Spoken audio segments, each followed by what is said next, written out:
नमस्कार साथियों, स्वागत है आप सभी का एक बार फिर से एक नई वीडियो एक नई जानकारी के साथ। छत्तीसगढ़ के शासकीय कार्यालय शासकीय ऑफिस में कार्यरत मेहमान प्रवक्ता कल्याण संघ के आह्वान पर प्रदेश भर के सभी कर्मचारी प्रदेश मेहमान कर्मचारी ने जो है छत्तीसगढ़ सरकार को नियमितीकरण मांगों के लिए हल्ला बोला और धरना स्थल तूता नया रायपुर में जो कि प्रदेश मेहमान प्रवक्ताओं की एक सूत्री मांग को लेकर 5 दिन का सामूहिक अवकाश में भी रहे। अब इस प्रकार से 5 दिन में लगातार सामूहिक रूप से अवकाश लेना और अनिश्चितकालीन धरना प्रदर्शन की अनुमति नहीं मिलना, इस प्रकार ऐसा प्रतीत होता है कि जो कर्मचारियों की लंबी समय से जो मांगे है, जो कि छत्तीसगढ़ सरकार के वादा अनुरूप नियमितीकरण और मेहमान प्रवक्ताओं को नियमित किए बिना जो नया 400 वैकेंसी का फैसला लिया गया है, जो कि कर्मचारियों के लिए बहुत ही दुख की बात है और जो कार्यरत है वर्तमान में उन कर्मचारियों के साथ भविष्य के साथ धोखा हो रहा है। उसके विरोध में छत्तीसगढ़ के आरटीआई मेहमान प्रवक्ताओं ने जमकर विरोध किया। जो कारण ये है कि आज जो बहुत ही लंबे समय 20 वर्षों से अपनी सेवाएं देते आ रहे हैं, उसके बावजूद भी कर्मचारियों को उनका हिस्सा, उनका अहम मांगे जो है नहीं मिल पा रहा है, उनका अधिकार नहीं मिल पा रहा है। और उसी प्रकार जो है नई भर्ती से कर्मचारियों में काफ़ी दुखी महसूस हो रही है।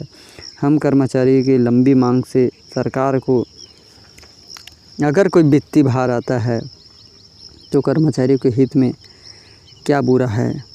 शासन प्रशासन से लगातार कई सारी योजनाओं को क्रियान्वयन करती है, लेकिन जब कर्मचारी की बात आती है तो कर्मचारियों के लिए वित्तीय भार की जो एक बहाना बन जाती है।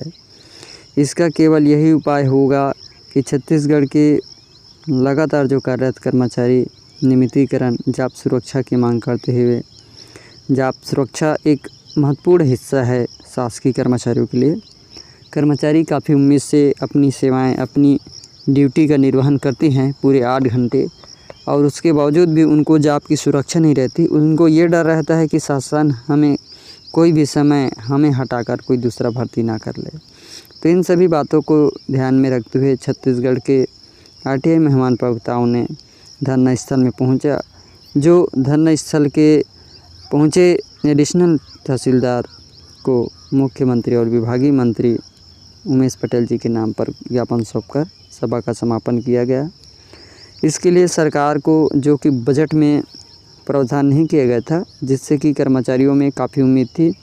कर्मचारियों ने माना कि अगर मेहमान प्रवक्ताओं की नियमितीकरण होती है तो 21 करोड़ रुपए का वार्षिक वित्तीय भार आएगा, लेकिन इससे पूरे कर्मचारियों के जो भविष्य है वो सुधर जाएगा।